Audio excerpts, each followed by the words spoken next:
gentleman comes home from a day at his work.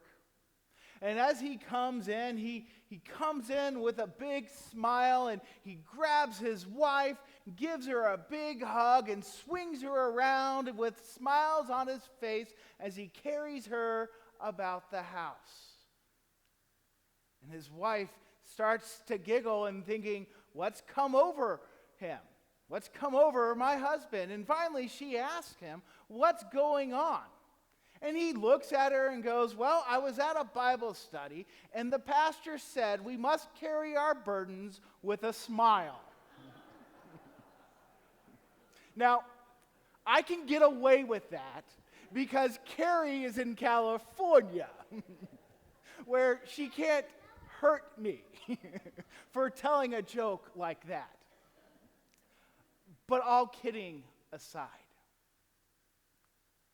each and every one of us, at one time in our life, or maybe even now, have that burden that it seems like we are carrying alone.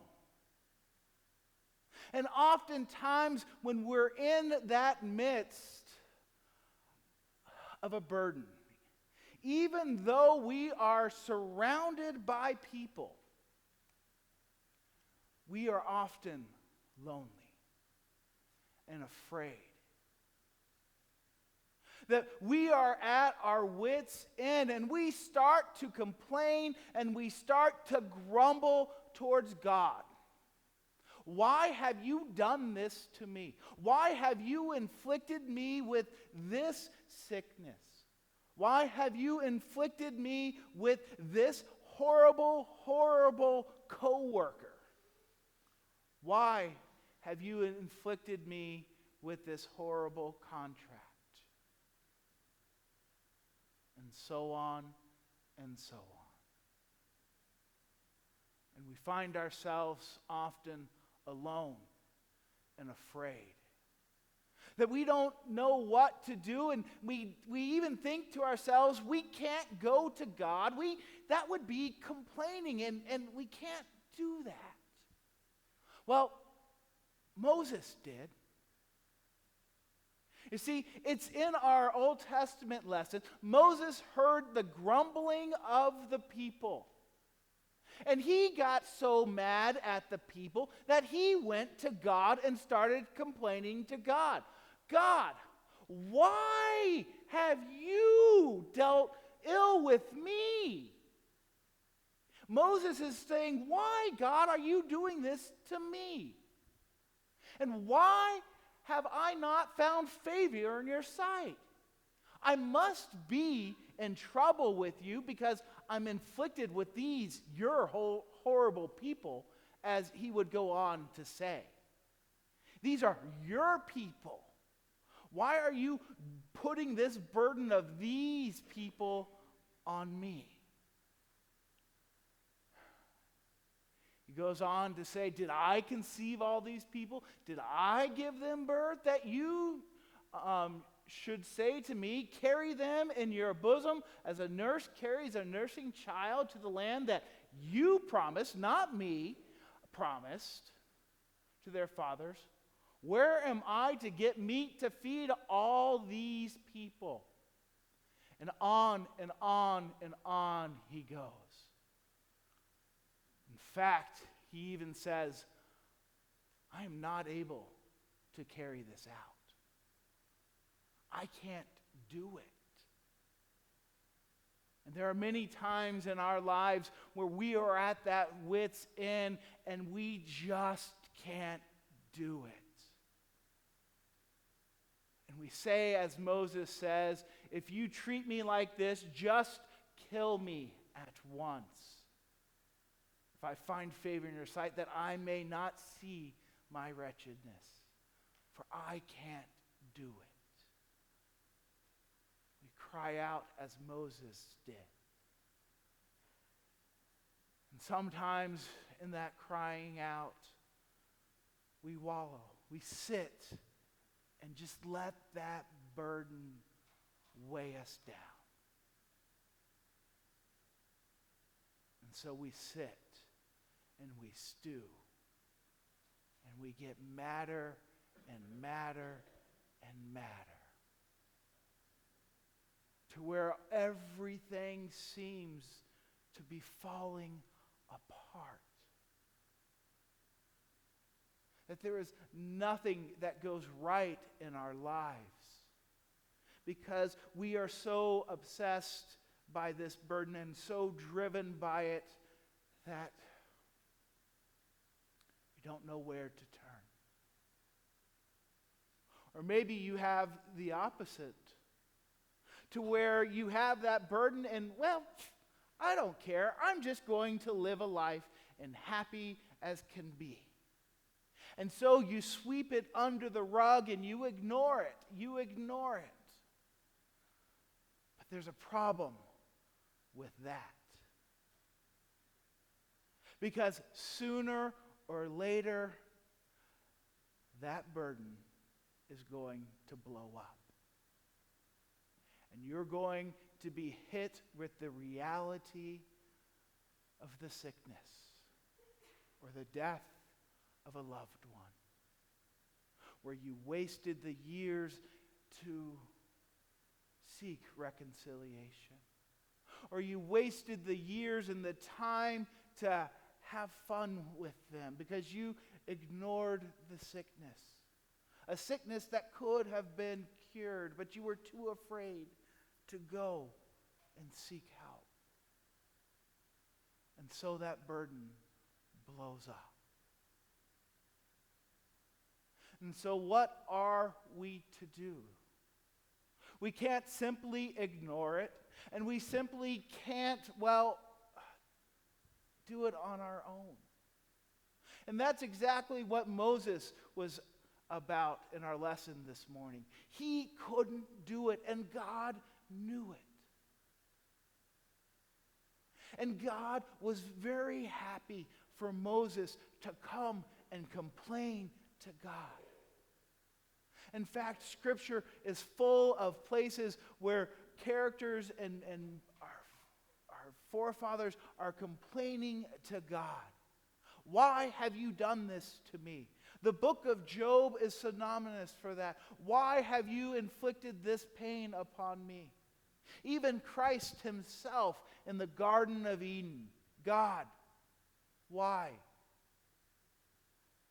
Why must I go to the cross? If this burden can be taken from me, this cup be taken from me, let it be.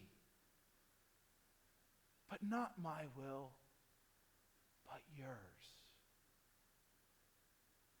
And so Jesus bears that burden upon the cross. As he walks towards the cross on that dark Friday, he stumbles along the way. And yet there is someone in the crowd who comes and even helps Christ with his cross to bear. God doesn't mind us grumbling and complaining.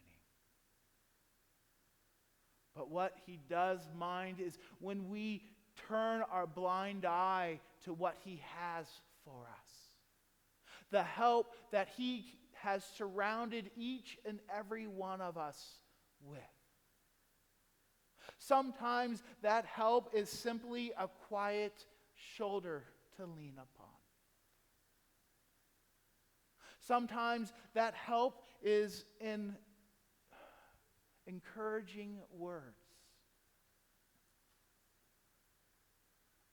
Sometimes that help is saying to the person, not that I will pray for you, but that can I pray for you now? For prayer has a powerful, powerful tool. I'm not sure where that came from. Prayer is a powerful tool. In our epistle lesson this morning, you see James is encouraging people who are heavy laden, who are burdened with sick. not to be by themselves, but to call the church together to pray and encourage the individual, the person, to pray for them. For prayer is a powerful, powerful tool. But not only do we have that prayer in our toolbox, but we also have the ability of years of wisdom, of where we can extend that hand of wisdom to help others up the hill of their burden, to overcome the challenge. Because oftentimes as we work together to solve burdens, the burden becomes lighter and easier to carry. And we no longer are consumed and frustrated by this burden, so overwhelmed by it. For we have been encouraged through prayer. That we have been encouraged through others' struggle. Encouraged by knowing that God may not take this thorn from our side. Just as he did not take that thorn from Paul's side, that burden that Paul struggled with, one of the greatest apostles struggled with that thorn in his side. And he prayed over and over, we're told in Scripture, for God to remove that thorn from his side.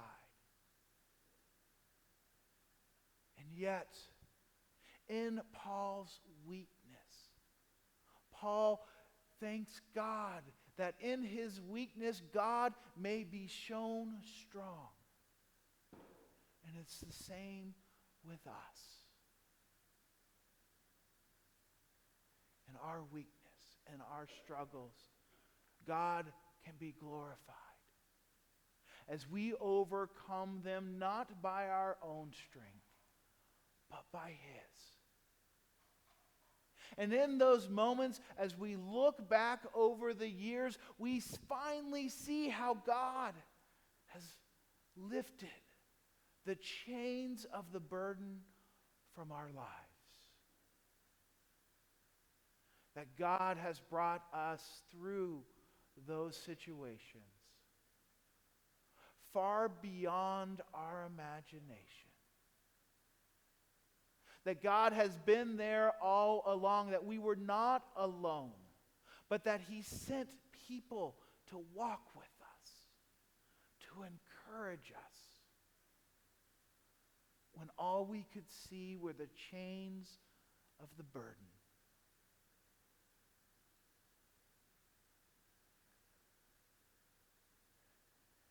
And when that burden is gone,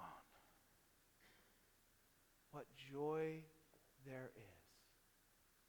And then we sit and we think about it. I would not have wanted life different.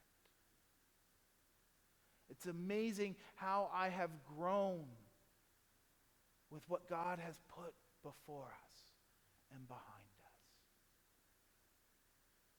us. In those times we rejoice, as the epistle says. Rejoice with those who rejoice. Cry with those who cry. But most of all, pray for those who are burdened and come to their aid. For we are the church. And the church is to go out into this world and to help carry the burden of those who are struggling. Not for our sake, not to give glory to ourselves, but to show God's mightiness, God's incredible strength, and God's glory. Now, whatever burden you have, whatever worry may be holding you back, I encourage you to lay it on the altar this day. And let God carry you forward. and know that those bonds are broken. Now may that give you peace. May that give you courage. Keep your hearts and your minds into true faith to life everlasting.